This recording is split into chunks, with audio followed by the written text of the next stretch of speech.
नमस्कार, मैं डॉक्टर ज्योति जायसवाल आप सभी का ऑनलाइन मैथमेटिक्स क्लासेस में स्वागत करती हूँ।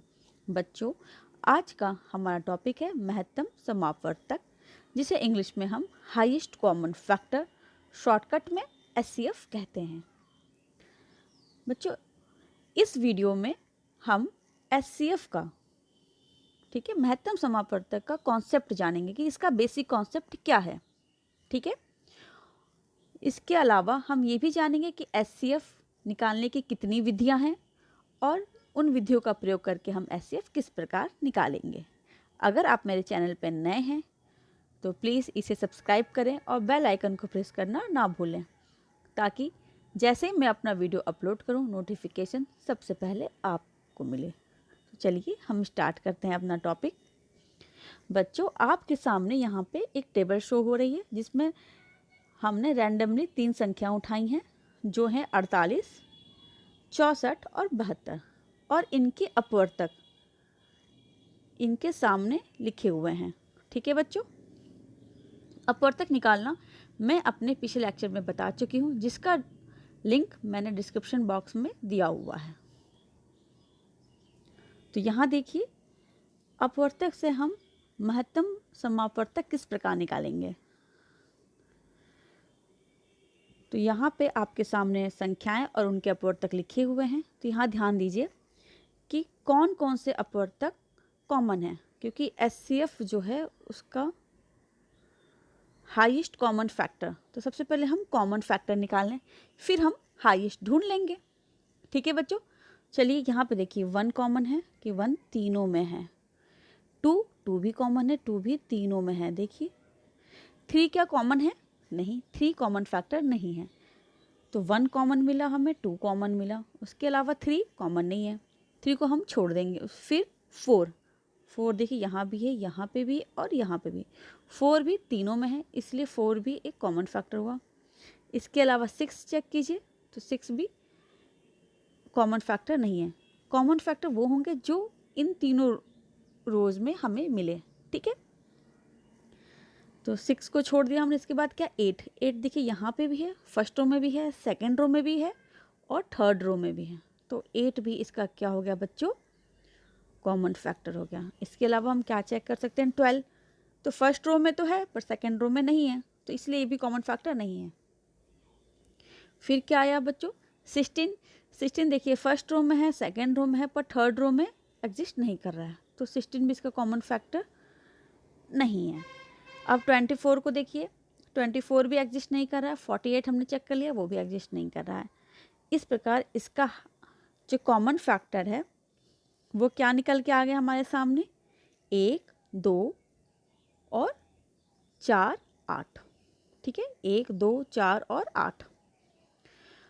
अब महत्तम समापवर्तक निकालने के लिए हम क्या करेंगे? ये जो अपवर्तक कॉमन फैक्टर निकले इसको कहते हैं सम अपवर्तक या सार्व अपवर्तक। ठीक है, तो महत्तम में इसमें सबसे बड़ा कौन सा है? तो सबसे बड़ा आपको क्लियरली दिख रहा है कि 8।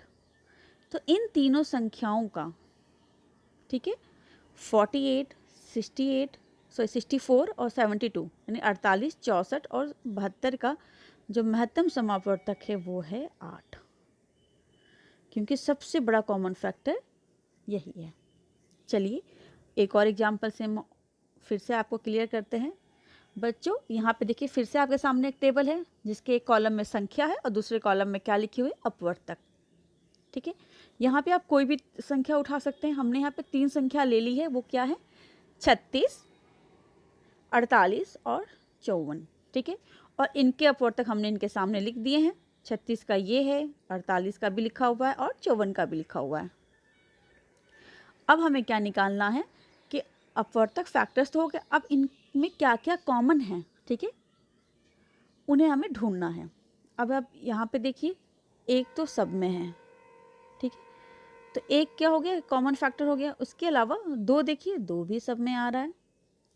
चलिए 2 भी इसका कॉमन फैक्टर हो गया। 2 के अलावा 3 भी सब में आ रहा है, इसमें भी है, इसमें भी है और इसमें भी है, तो 3 भी इसका कॉमन फैक्टर हो गया। 3 के बाद 4 देखिए फर्स्ट रो में तो है, सेकेंड रो में भी है, पर थर्ड रो में नहीं है, तो जो 4 है वो इसका कॉमन फैक्टर नहीं होगा, तो इसे हम छोड़ देंगे। फिर आता है बच्चों 6 यानी 6 देखिए यहाँ पे भी है, फर्स्ट रो में, सेकंड रो में, थर्ड रो में, तो 6 भी इसका क्या है, एक कॉमन फैक्टर है। तो हमने 6 को भी यहाँ पे लिख लिया, 6 को, ठीक है। इसके अलावा आप चेक कर सकते हैं 9, तो 9 भी तीनों रो में नहीं है। 12 भी तीनों रो में नहीं है, तो 12 भी तीनों पंक्तियों में नहीं मिल रहा है, इसलिए इसका कॉमन फैक्टर नहीं हुआ। 18 को देखिए ये भी नहीं मिल रहा है, तो ये भी इसका कॉमन फैक्टर नहीं है। इसी प्रकार 36। तो बच्चों ज़रूरी नहीं है कि हम हर एक रो का, हमने किसी एक रो से दोनों रो को कंपेयर कर लिया, ठीक है। जैसे हमने फर्स्ट रो का हर एक एलिमेंट सेकंड और थर्ड रो में चेक किया, जो कि इसमें नहीं मिला, तो हमने यहाँ तक चेक कर लिया। तो अब हमें आगे चेक करने की ज़रूरत नहीं है कि 54 को देखें, 48 को देखें। हमें पता है कि फर्स्ट रो में तो वो एलिमेंट्स है ही नहीं, ठीक है, वो नंबर्स नहीं है, इसलिए ये कॉमन फैक्टर्स नहीं होंगे। तो अब यहाँ पर देखिए कॉमन फैक्टर्स हमें क्या क्या मिल गया। कॉमन फैक्टर मिला हमें 1, 2, 3 एंड 6। अब प्रश्न आता है कि 36, 36, 48 और 54 का हाईएस्ट कॉमन फैक्टर क्या है, HCF। तो यहाँ पे क्या दिख रहा है आपको, 6। तो इस प्रकार हमने देखा कि 36, 48 और 54 का महत्तम समापवर्तक 6 है, ठीक है।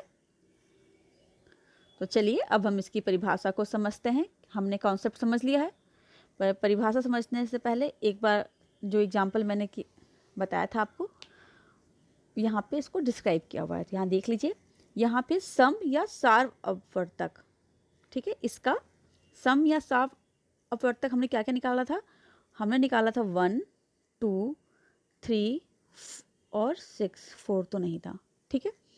और बच्चों यही नंबर्स यहाँ लिखे हुए हैं, 1, 2, 3, 6 क्या है, यहाँ पे सम या सार्व अपवर्तक है। इसे ही हम कहेंगे सम या सार्व अपवर्तक को कॉमन फैक्टर, ठीक है, जो हम शॉर्टकट में मैं यहाँ पे CF लिख दे रही हूँ, कॉमन फैक्टर, जिसमें 6 सबसे बड़ा है, इसलिए 36, 48 और 54 का HCF महत्तम समापवर्तक क्या होगा, 6 होगा, ठीक है बच्चों। महत्तम समापवर्तक को संक्षेप में मासा, हिंदी में हम क्या कहते हैं, मासा, और इंग्लिश में हम कहते हैं HCF, ठीक है। इसे हम महत्तम या सबसे बड़ा सार्वभाजक भी कह सकते हैं, जिसे इंग्लिश में हम कहेंगे ग्रेटेस्ट कॉमन डिवीजर, इंग्लिश में हम कहेंगे शॉर्ट फॉर्म में GCD भी कह सकते हैं। और चलिए अब हम इसकी परिभाषा की तरफ चलते हैं। परिभाषा क्या है, 2 या अधिक दी हुई संख्याओं के सार्व अपवर्तकों, सार्व अपवर्तक का मतलब क्या होता है बच्चों, कॉमन फैक्टर, ठीक है, कॉमन फैक्टर्स। सार्व अपवर्तकों में सबसे बड़ा सार्व अपवर्तक उन संख्याओं का महत्तम समापवर्तक कहलाता है, ठीक है बच्चों। अभी आपने देखा, हमने आपको 3 संख्याएं दिखाई थी टेबल पे रैंडमली, और उनके कॉमन फैक्टर्स यानी सार्व अपवर्तक निकाले थे, और जो सबसे बड़ा सार्व अपवर्तक था यानी कॉमन फैक्टर था, वही उसका HCF हो गया था, ठीक है बच्चों। उदाहरण के लिए हमने यहाँ पे 45, 45 और 90 का महत्तम समापवर्तक निकालना है। तो इसे हम कैसा निकाल सकते हैं, जैसे अभी हमने देखा कि हम 45 के सारे अपवर्तक लिख लें, 90 के सारे अपवर्तक लिख लें, और फिर जो उनमें कॉमन हो, ठीक है, उन्हें अलग करें, और फिर जो सबसे बड़ा होगा वो हो जाएगा इसका HCF। इस प्रकार हम निकालेंगे तो 45 और 90 का जो HCF आएगा वो खुद आएगा 45, ठीक है। दूसरा उदाहरण 4 और 9 का महत्तम समापवर्तक, ठीक है। तो 4 का फैक्टर क्या हो जाएगा बच्चों, 4 का देखिए छोटा है, यहाँ करके बताती हूँ। 4 का फैक्टर जाएगा 2, 1, 2 और 4, ठीक है, अपवर्तक आ जाएंगे 4 के। और 9 के अपवर्तक आ जाएंगे 1, 3 और 1, 3 और 9 खुद। तो यहाँ पे आप देख सकते हैं सिर्फ एक ही है जो कि कॉमन है, बाकी कोई भी फैक्टर कॉमन नहीं है। तो इसका महत्तम समापवर्तक क्या हो गया बच्चों? 1। यहाँ पे देखने वाली सब बात क्या है बच्चों कि जो दी हुई संख्याएं हैं, ठीक है, जब भी हम उसका महत्तम समापवर्तक निकालेंगे वो उन दी हुई संख्याओं से छोटी होती है या जो संख्या है उनमें सबसे छोटी संख्या होगी। ठीक है बच्चों, इसे भी हम आगे अभी आपको डिस्क्राइब करेंगे। तो चलिए, एक इसमें एक टर्म आता है सअभाज्य कोप्राइम नंबर्स। ठीक है, सअभाज्य संख्या है जिसे हम इंग्लिश में कोप्राइम नंबर्स कहते हैं। चलिए, क्योंकि यह महत्तम समापवर्तक से संबंधित था इसीलिए इसको मैंने इस वीडियो में ऐड किया है। ये ऐसी दो संख्याएं जिनका मसा 1 हो, ठीक है, वे सअभाज्य संख्याएं कोप्राइम नंबर कहलाती हैं। ठीक है बच्चों, यानी कोई भी ऐसी दो संख्या ले ले जिनका मसा क्या हो? 1 हो, वो कोप्राइम नंबर्स या सअभाज्य संख्या कहलाएंगी। उदाहरण के तौर पे हमने लिया यहाँ पे 15 और 22 और 4 और 9। इनका जब हम मसा निकालेंगे तो इनका मसा क्या आएगा बच्चों? हमेशा 1 आएगा। ठीक है, यानी 15 और 22 का मसा भी 1 होगा, 4 और 9 का मसा भी 1 होगा। ठीक है, और इसलिए चूंकि इनका मसा 1 है इसलिए ये दोनों संख्याएं आपस में क्या है? सअभाज्य कोप्राइम नंबर हैं। चलिए आगे बढ़ते हैं। हमने परिभाषाएं पढ़ ली, इसके कॉन्सेप्ट को समझ लिया। अब देखते हैं कि इतना सब कुछ जानने के बाद कुछ मोटी मोटी बातें हैं जिसको हमने निष्कर्ष के रूप में यहाँ पे लिखा है। ठीक है बच्चों, चलिए इसे समझते हैं। सअभाज्य संख्याओं का मसा सदैव 1 होता है। आपने देख लिया, क्योंकि सअभाज्य संख्या की परिभाषा ही ये कहती है जिन संख्याओं का मसा क्या होगा? 1 होगा, वह सअभाज्य होंगे। दूसरा है, संख्याओं का मसा या तो सभी संख्याओं से छोटा होता है, ठीक है, अथवा उनमें से सबसे छोटी संख्या के बराबर होगा। ये अभी मैंने आपको एग्जाम्पल के थ्रू समझाया है। आगे बढ़ते हैं। मसा ज्ञात करने की विधियां। बच्चों, मसा यानी महत्तम समापवर्तक ज्ञात करने की 2 विधियां हैं।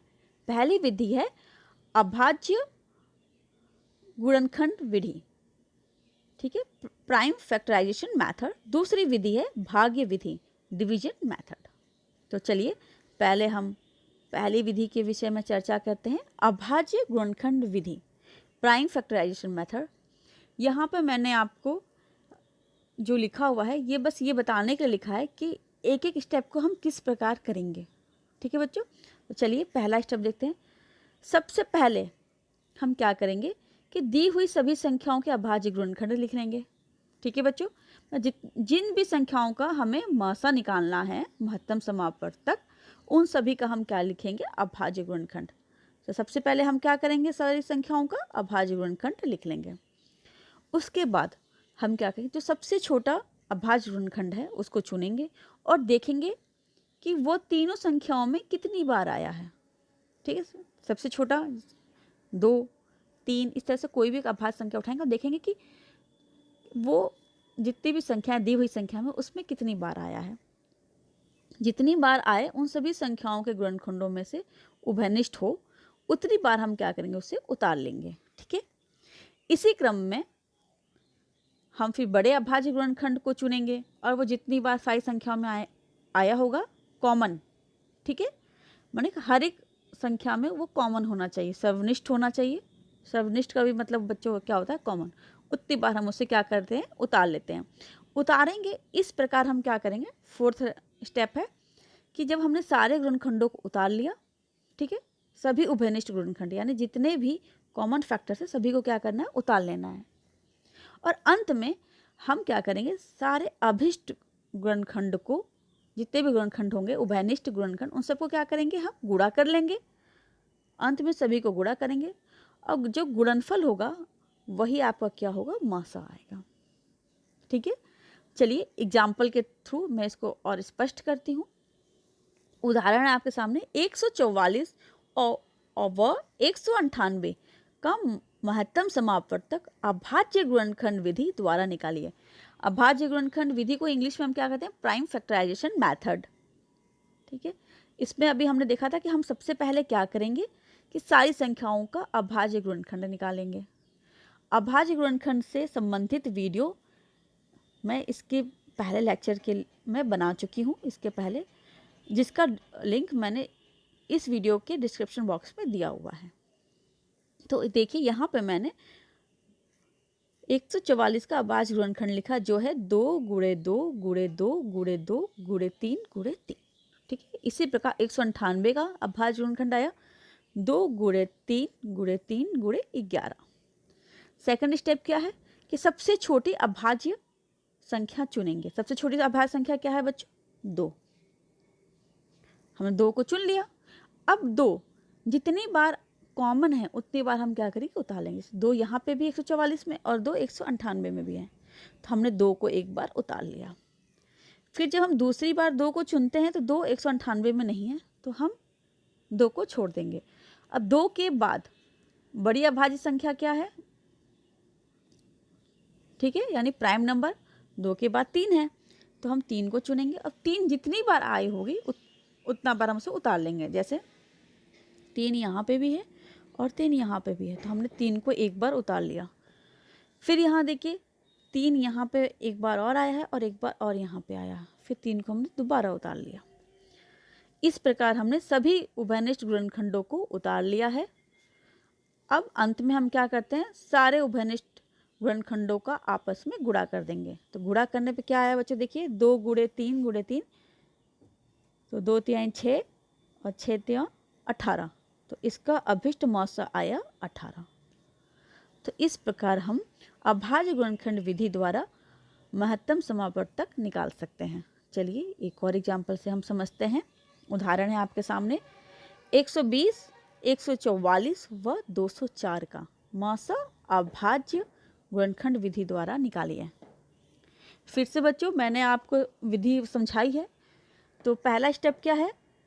सारी संख्याओं का अभाज्य गुणनखंड लिखेंगे। तो चलिए देखिए, हमने सबका अभाज्य गुणनखंड लिखा। 120 का अभाज्य गुणनखंड है, यहाँ पे 144 का अभाज्य गुणनखंड है और यहाँ पे 204 का अभाज्य गुणनखंड है।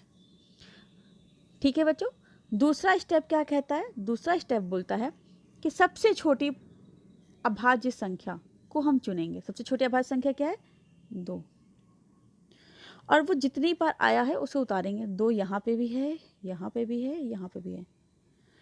तो हम कैसा अभाज्य गुणनखंड उतार लें? जो कि कॉमन है, यानी सर्वनिष्ठ है सब में।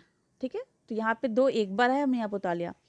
फिर 2 हम चेक करेंगे, फिर हमें दिख रहा है 2 सब में है, तो यहाँ पे भी 2 है, यहाँ पे भी 2 है और यहाँ पे भी 2 है। 2 यहाँ पे भी कॉमन है, फिर से हमने यहाँ पे एक और 2 लिख लिया। पुनः हम जाते हैं, क्या मिलता है हमें? 2, पर देखिए 2 यहाँ पे भी है, यहाँ पे भी है, पर इस लाइन में नहीं है। तो अब हम 2 से बड़ा अभाज्य संख्या चुनेंगे। वो क्या है? यहाँ पे 3 दिख रहा है, तो चलिए 3 देखते कहाँ कहाँ पे है। 3 यहाँ पे भी है, 3 यहाँ पे भी और 3 यहाँ पे भी है, तो 3 कॉमन है। ठीक है, इसलिए हमने 3 को यहाँ पे उतार लिया। 3 के बाद कौन सी बड़ी संख्या है? 5। तो 5 देखिए पहली लाइन में तो है, पर दूसरी लाइन में है नहीं, तीसरी लाइन में है नहीं, तो हम 5 को वहीं पे छोड़ देंगे। इस प्रकार हमने सभी अभाज्य जो गुणनखंड थे, ठीक है, उन्हें उतार लिया जो इसके कॉमन फैक्टर्स थे। देखिए यहाँ पे क्या मिला हमें? 2, फिर 2 और 3, यहाँ पे हमें 3 कॉमन गुणनखंड मिले हैं। सबसे अंत में हमें क्या करना है? सारे गुणनखंडों को आपस में गुणा कर लेना है। जो कॉमन है हमने इनका गुणा कर दिया। 2 गुणे 2 गुणे 3, गुणा कीजिए, 2 दूना 4, 4 3 12, तो अभिष्ट मौसा क्या आया बच्चों? 12। इस प्रकार आपने देखा कि अभाज्य गुणनखंड विधि द्वारा मौसा निकालना कितना आसान है। तो चलिए अब हम आगे बढ़ते हैं अपनी दूसरी विधि, भाग विधि पे। ठीक है, डिवीजन मेथड से हम किस प्रकार निकालेंगे, यहाँ पे भी मैंने आपको स्टेप बाय स्टेप बताया है और फिर मैं एग्जाम्पल के थ्रू इसे एक्सप्लेन करूँगी। ठीक है बच्चों, तो चलिए सबसे पहले हम क्या करेंगे? दी हुई सबसे छोटी संख्या से, ठीक है, बड़ी संख्या में भाग देते हैं। इसमें हमें क्या करना है, जो सबसे छोटी संख्या है उससे हमें बड़ी संख्या में भाग देना है। उसके बाद प्राप्त शेषफल से पुनः प्रथम भाजक मतलब ये छोटी संख्या, ठीक है, में भाग दिया जाता है। शेषफल शून्य आने तक यह प्रक्रिया दोहराई जाती है। अंतिम भाजक ही अभिष्ट महत्तम समापवर्तक होगा। तो इसके 4 स्टेप्स थे। तो चलिए एग्जाम्पल से हम समझते हैं। उदाहरण है 442 और 1261 का महत्तम समापवर्तक भाग विधि द्वारा ज्ञात कीजिए। तो चलिए बच्चों देखिए, यहाँ पे भाग विधि द्वारा महत्तम समापवर्तक ज्ञात किया जाता है। और थोड़ी टाइपिंग एरर इधर से उधर हो गई है। तो इसमें क्या है बच्चों कि सबसे छोटी संख्या क्या है, 442 लेंगे, इसको हम भाग देंगे किस में, 1261 में। पहला स्टेप यही है। जब हम भाग देते हैं 2 बार में जाएगा, तो ये आ गया 884। जब इसको माइनस करेंगे तो ये यहाँ पे आ रहा है आपके पास 377, ठीक है। तो अब हम क्या करें, जो ये शेषफल है इससे हम पहले वाले भाजक में भाग देंगे। भाजक क्या था, ये 442, फिर हमने 442 पे भाग दिया, ठीक है बच्चों। अभी 442 पे फिर से दे रहे हैं, तो कितने टाइम्स जा रहा है, 1 टाइम्स, तो 377। इस प्रकार देखिए माइनस करेंगे तो हमारे पास क्या आता है, 65, ठीक है। माइनस करके आप लोग चेक कर लीजिए। और फिर हम 65 से भाग देंगे, यहाँ स्पेस नहीं है तो मैं यहाँ पे कर देती हूँ। 65 से हम भाग दे रहे हैं 377 पे। तो कितनी बार जा रहा है, 5 टाइम्स।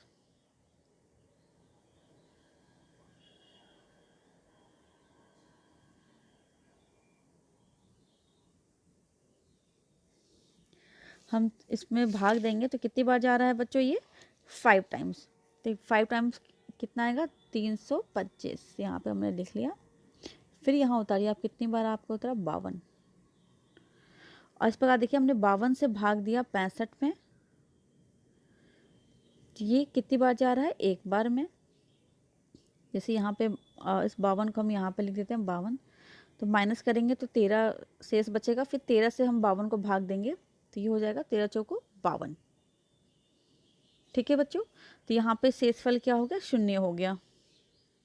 तो यहाँ पे हम प्रक्रिया को रोक देंगे, तो इसका जो अभिष्ट आएगा वो हो जाएगा 13। यहाँ पे प्रिंटिंग 377 होगा।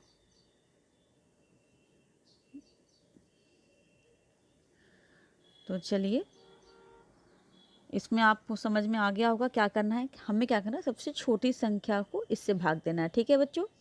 तो छोटी संख्या हमने ये थी, तो हमने इसमें इससे भाग दिया। जैसे हम भाग देंगे वो कितनी बार भी जाए, जो शेष बचेगा उसे ही हमें क्या करना है, जैसे यहाँ पे शेषफल ये बचा, इसे फिर से हमें भाजक बना लेना है। और यहाँ पे हम क्या लिखेंगे, इस वाले को लिखेंगे, ठीक है। जैसे यहाँ पे हमने इस वाले को लिखा, फिर हमने घटाया, घटाने पे हमारे पास क्या है, 65। तो यहाँ पे ये ना लिख के फिर ये वाला चीज़ लिखा जाएगा। जैसे ये यहाँ पे ये ना हो के यहाँ पे होगा 377, ठीक है। फिर जब हमने इसको माइनस किया तो ये आ जाएगा आपका 52। तो इस 52 को हम डिवाइड कर जाएगा, भाग करेंगे तो कहाँ जाएगा बच्चों, 65, ठीक है। तो 52 से हम 65 में भाग देंगे तो फिर हमें क्या शेष मिलेगा, 13। फिर 13 से हमें किस में भाग देना है, 52 में। फिर 13 से भाग देंगे तो पूरा पूरा कट जाएगा। इस प्रकार जो इसका मौसा आएगा, महत्तम समापवर्तक, वो आएगा 13। चलिए नेक्स्ट एग्जाम्पल है, इससे आपको और अधिक क्लियर हो जाएगा।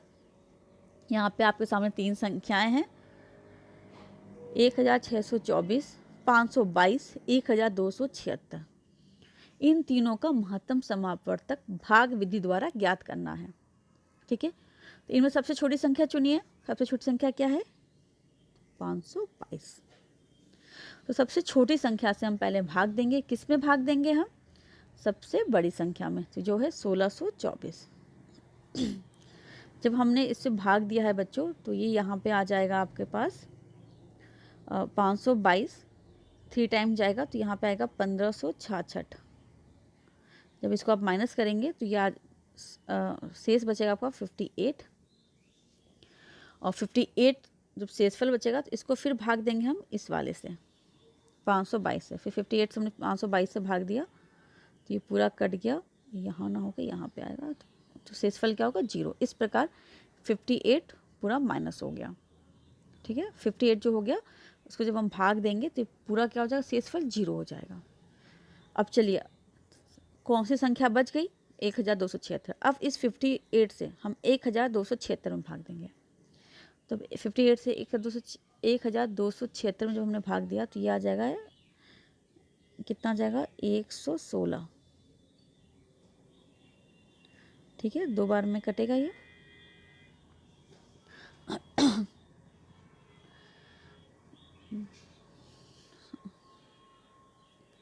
फिफ्टी से जब हम भाग दे रहे हैं तो 116 बार में कटा, तो ये आ गया 1, यहाँ पे भी उतरा ये 1, फिर यहाँ पे आ गया 6, फिर 2 बार में फिर चला गया, ये पूरा पूरा कट गया।